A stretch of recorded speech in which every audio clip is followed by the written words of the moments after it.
Bonjour, compte rendu de partie de jeu de rôle aujourd'hui avec la deuxième séance du scénario Mariage amer pour Barbarians of Lemuria, un scénario dû à Andrea Salvatore et qui figure dans le supplément Chroniques lémuriennes, pages 58 à 75. Vous trouverez aussi bien sur le blog que sur la chaîne la première séance.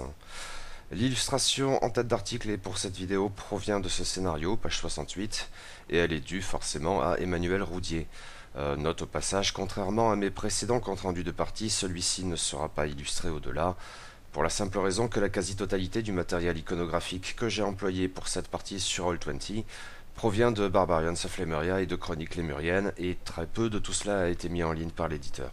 Je suppose que piller les illustrations d'Emmanuel Roudier et les mettre en ligne sans plus de précaution ne rendrait service ni à l'artiste ni à l'éditeur. Alors on va faire dans le sobre. Bref, acheter ces deux bouquins, ils font de toute façon plus que le mériter.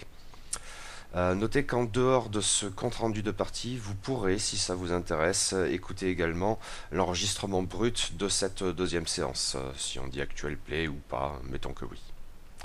Au passage, j'ai utilisé en guise d'illustration sonore diverses musiques dont je n'ai comme de juste pas les droits, qui demeurent à leurs propriétaires respectifs. Durant cette séance, j'ai surtout fait appel à la bande originale du film de Mel Gibson Apocalypto, composée par James Horner.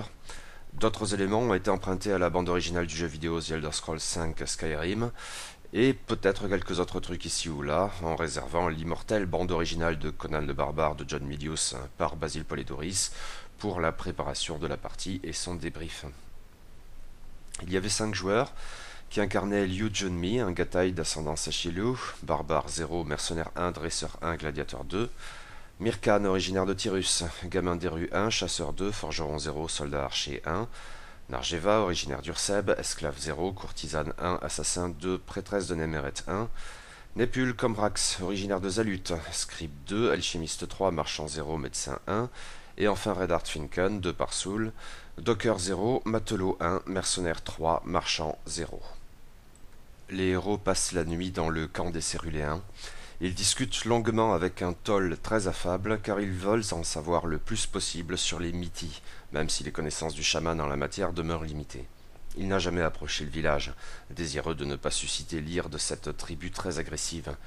Il sait cependant que ce village se situe à l'orée de la jungle de Kush, non loin des rives du fleuve Oum, et qu'il est entouré d'une palissade en bambou. Le sanctuaire n'est pas très loin, l'œuvre d'une mystérieuse civilisation antique, mais Toll n'en a jamais vu que le sommet de la pyramide de pierre noire lisse qui jaillit de la canopée à une quinzaine de mètres de hauteur. Il n'est bien sûr jamais entré à l'intérieur du sanctuaire, les Mythis l'interdisant à quiconque n'est pas de leur tribu. Par ailleurs, les guerriers saoulés par la liqueur de Férocine ne sont pas du genre à parlementer d'une manière ou d'une autre, et il est à craindre qu'ils attaquent à vue. Les personnages négocient en même temps avec Toll, qui, en bon céruléen, est aussi marchand que chaman. Redart Finken s'attache à préparer le matériel générique pour leur expédition, incluant 20 mètres de corde, un grappin, de l'étoupe, de l'huile. Népule Combrax, quant à lui, s'intéresse aux potions alchimiques que le chaman lui propose à la vente. Il s'étonne d'ailleurs de ce que le céruléen dispose de semblables objets, car les nomades bleus sont en principe aussi réfractaires à l'alchimie qu'à la sorcellerie. Quoi qu'il en soit, le Zaluti finit par acquérir une fiole de feu alchimique, dont il suppose qu'elle pourrait s'avérer utile face aux Mythis récalcitrants. Décidément, l'idée de tout brûler semble les séduire. Au petit matin, les personnages font leurs adieux à Toll et aux siens et prennent la direction de l'ouest, suivant les indications du chaman. Il leur faut moins d'une demi-journée de marche pour atteindre les rives du fleuve Oum, tandis que les plaines de Clar autour d'eux se font progressivement plus vertes, voire marécageuses par endroits. Le chaman les ayant bien renseignés, il trouve assez rapidement le sommet de la pyramide noire qui indique leur destination, et que Népule Combrax s'aperçoit bien pour ce qu'elle est, une construction de la plus haute antiquité, peut-être même antérieure au roi sorcier. Se sachant en territoire ennemi, il se montre aussi discret que possible. Redart Finken tout particulièrement insiste sur ce point, plus personne ne pète. Reste à traverser le fleuve. À cet endroit, il fait dans les 30 mètres de large, et sans être torrentiel, le courant est relativement fort. Traverser à la nage est une option réaliste, mais qui n'enchante pas les personnages. Narjeva, tout particulièrement, n'a aucune envie de se mouiller, et si la fille de la ville se montre moins systématiquement nerveuse ici que dans l'environnement intimidant des plaines de Clar s'étendant à perte de vue, elle n'est tout de même pas très à l'aise. Il y a quelques arbres de leur côté du fleuve. Construire une sorte de radeau devrait être possible. Cependant, même avec le savoir théorique de Népule Combrax et le passé aussi bien de matelot que de docker de Redart, sans même parler des muscles de Liu Junmi, la tâche s'avère plus compliquée qu'il ne le pensait et prend du temps. Aussi, en attendant, Mirkan part-il en repérage vers l'amont, accompagné de Narjeva. Le chasseur espère trouver un guet, mais nulle trace. Au bout d'un moment, pourtant, dépense d'un point d'héroïsme, coup de chance, il repère enfin un passage où le fleuve est un peu plus étroit et où quelques récifs ou petits îlots affleurent, qui devraient leur permettre de procéder par étapes. Il doute de trouver mieux sans s'éloigner considérablement de leur objectif. Il va chercher ses compagnons pour qu'ils traversent ensemble le fleuve Aume à cet endroit. Les travaux de l'embarcation reprennent sur place, plus efficaces, Red Heart confectionnant même une sorte de bouclier destiné à les protéger d'éventuelles flèches Mitty pendant la traversée. Cependant, Mirkan, faisant le guet, remarque une chose qui lui avait échappé tandis qu'il faisait du repérage. Les 3 troncs d'arbres qui flottent à proximité s'avèrent être en réalité des crocators. Ces sortes de gros crocodiles peuvent être très dangereux dans l'eau s'ils sont beaucoup moins menaçants car bien moins agiles sur la terre ferme. Et les animaux les guettent, visiblement. Liu Junmi propose de les attirer ailleurs en leur offrant de la viande d'Elasmotherium. Las, le dresseur Gatai joue de malchance une fois de plus, et les crocators semblent davantage intéressés par sa chair dodue et bien vivante. Les reptiles nagent dans sa direction et le premier d'entre eux monte sur la berge, tandis que Liu Junmi se recule. S'il faut se battre, ce sera sur la terre ferme. Mirkan, Red Heart et Narjeva surveillaient de toute façon la situation, prêts à intervenir avec leurs âmes à distance.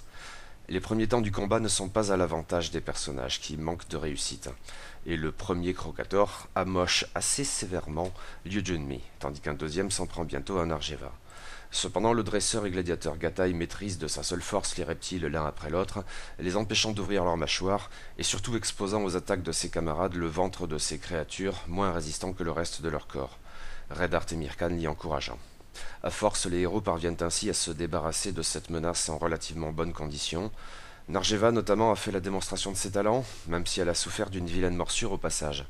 Népéule avait tout d'abord bien pris soin de rester à l'écart du combat, mais il a fini par se rapprocher pour stabiliser l'état de la prêtresse de Néméret, tandis que leurs camarades achevaient les crocators, et à la fin du combat, ils prodiguent des soins à qui en a encore besoin. Débarrassés des crocators, les personnages peuvent enfin traverser le fleuve Oum à cet endroit en s'aidant de leurs cordes, des récifs et d'une petite embarcation improvisée. Tandis que Mirkan ouvre le passage en maniant le grappin, Red Heart manœuvre le radeau avec une perche, Liu Junmi les protégeant à l'aide du bouclier conçu par le mercenaire de Parsol. Népule est très mal à l'aise tout du long, mais ils gagnent ainsi la rive ouest et pénètrent tout juste la jungle de Kush qui débute aussitôt. Le fleuve constitue décidément une frontière entre deux mondes très différents. Ils sont en milieu d'après-midi et la canopée obscurcit leur environnement. En restant à couvert, les personnages longent le fleuve Oum vers le sud, là où se trouve le village des Mitty et le sanctuaire qui seul peut leur servir de point de repère. Progressant prudemment et en restant groupés, même si Mirkan passe un peu en avant jouant l'éclaireur, ils finissent par arriver dans une clairière où ils trouvent la nef volante empruntée par Orom en parfait état. Népule pense savoir comment manœuvrer l'engin avec l'assistance de Red Heart, mais ils verront cela plus tard. Cela pourrait leur faire une bonne porte de sortie une fois Dilsendak récupéré. Quoi qu'il en soit, pour l'heure, depuis la clairière, ils peuvent avoir un aperçu un peu plus au sud, d'abord du sanctuaire où se trouve la pyramide, et découvrent-ils au moins une autre plus petite, complexe entouré de 2 murailles de pierre de 3 mètres de hauteur environ, puis quelques 200 ou 300 mètres au sud-est, le village des Mitty, entouré d'une palissade en bambou d'environ 2 mètres de hauteur. La végétation est assez dense alentour. Ce n'est qu'un aperçu général, il faut effectuer un repérage plus précis, pour situer d'éventuelles gardes, pour localiser Dilsendak, pour trouver un endroit où faire diversion éventuellement au travers d'un incendie. Narjeva et Mirkan sont les plus qualifiés pour ce faire, mais la prêtresse de Néméret, en fille de la ville, n'est pas au mieux de ses capacités dans la jungle de Kush. Elle laisse pour l'heure l'archer de Tyrus s'approcher discrètement du village des Mitty. Mirkan longe donc le sanctuaire par l'ouest, et surpris d'entendre à l'intérieur des cris d'enfants en train de jouer. Il s'arrête à l'angle sud-ouest et constate que 2 guerriers gardent l'unique entrée du sanctuaire qui donne sur le sud. D'ici, il relève que le village de même n'a qu'une seule porte orientée au nord-est, en direction du nord du fleuve Oum où les Mitty laissent les embarcations qui leur permettent de traverser le cours d'eau. Un 3e guerrier y est posté qui jette en même temps un œil sur ce petit port. L'archer revient faire son rapport à ses camarades, mais ils n'en savent pas encore assez. Il repart presque aussitôt pour jeter un œil au village des Mitty. Rien à voir avec l'architecture monumentale en pierre noire du sanctuaire, c'est un environnement bien plus primitif, avec des huttes en bois et en torchis, qu'il est possible d'observer au travers de fentes dans la palissade de bambou. De nombreuses femmes, Mirkan constate sans trop savoir qu'en dire qu'elles sont toutes de type ethnique très différent, des vieillards, dont un prêtre, à en juger par sa mise, une sorte de robe ornée de symboles serpentins, et quelques rares adolescents, mais ni enfants en bas âge, ni guerriers. Tous ensemble, ils s'affairent sur la place centrale autour d'un grand chaudron. Népule en déduira qu'ils sont en train de préparer de la liqueur de férocine. Mirkan a pu observer une bonne cinquantaine de villageois, soit, à en croire les estimations de Toll, peut-être la moitié de la population Miti. Il est tentant d'en conclure que la plupart des guerriers sont partis en maraude. Le chaman céruléen avait dit que c'était souvent le cas. Coup de chance, il y aurait donc très peu de guerriers dans le secteur à ce moment précis. Il faut maintenant avoir un aperçu de l'intérieur du sanctuaire, où les cris d'enfants se font moins nombreux à mesure que le soleil baisse à l'horizon. C'est Narjeva, prenant sur elle, qui se charge de ce repérage. Elle escalade sans l'ombre d'une difficulté la muraille, restant très discrète.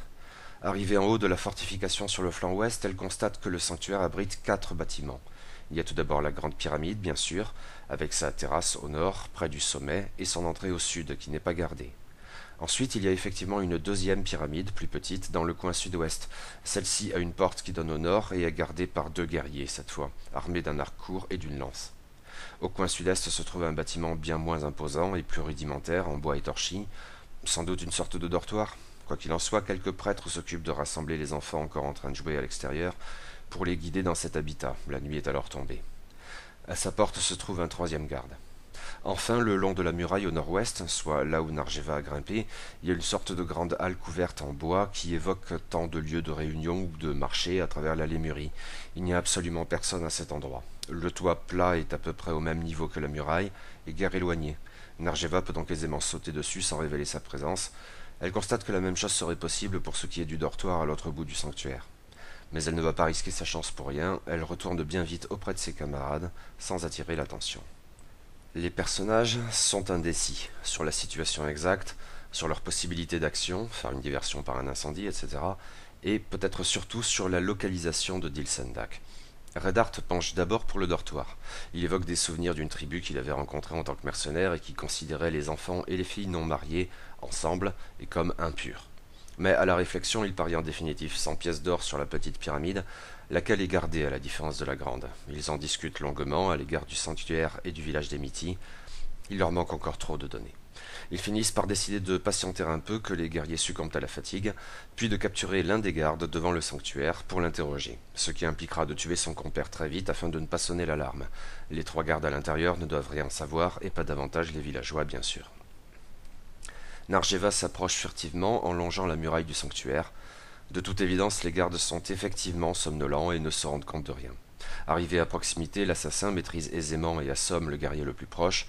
L'autre réagit un peu lentement, ce qui laisse le temps nécessaire à Mirkan pour l'abattre d'une unique flèche empoisonnée. Redart, à la suggestion de Népule, s'occupe de camoufler le cadavre, tandis que les autres ramènent leur prisonnier sous le couvert des arbres, où ils le ligotent et le bâillonnent. Une petite dizaine de minutes s'écoulent et le guerrier capturé commence à reprendre ses esprits. Il se trémousse pour essayer de se libérer, en vain. Redart appuie sa dague contre la gorge du prisonnier. En appuyant de gestes ses paroles, il interroge ce dernier sur la localisation de la fille. Népule précise le nom de Dilsendak, qui est arrivé dans une nef volante.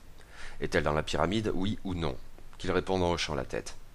Le prisonnier récalcitrant se débat sans répondre et le mercenaire lui taille une narine, reprenant ses questions. La douleur ne calme pas le guerrier fanatique et hyper agressif qui continue de se débattre et tente même de donner un furieux coup de tête à son tortionnaire.